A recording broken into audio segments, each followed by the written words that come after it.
তুমি যে বললে রুটি করব, এটা কি মাখছো? রুটিই তো বানাচ্ছি। কিসের রুটি এটা?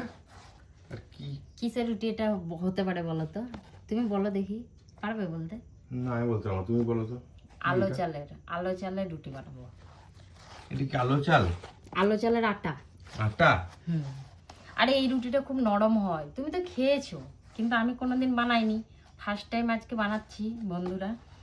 তো অন্য একদিন তোমরা যদি চাও, যদি বলো, তাহলে একদিন আমি তোমাদেরকে কি করে বানাই সেটার ভিডিও বানিয়ে তোমাদেরকে দেখাবো, ঠিক আছে? বুঝতে দেখা যাক পেরেছো? কেমন খেতে হয়। আমি আজকে ফার্স্ট টাইম করছি বলে, এর আগে আমি মায়ের হাতে খেয়েছি, দিদির হাতে খেয়েছি, ফার্স্ট টাইম আমি করছি বলে অল্প করে করলাম।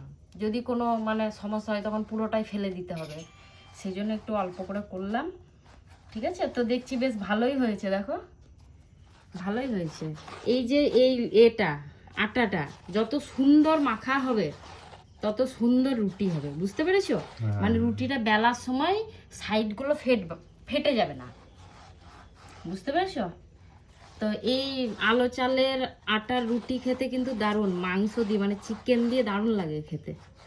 কষা কষা চিকেন, আলো চালের রুটি, পায়েস, না হলে সামাই, দারুণ লাগবে খেতে। কিন্তু আমি পায়েস সামাই তো কিছু করিনি, আলো চালের রুটি আর চিকেন আছে।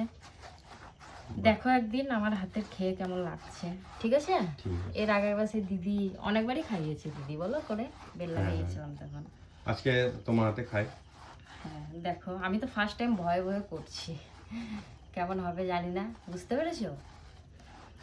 ঠিক আছে, একদিন আমি দেখিয়ে দেবো রেসিপিটা, যদি চাই। বন্ধুরা তোমরা কমেন্ট করো, দেখতে চাও কি চাও না।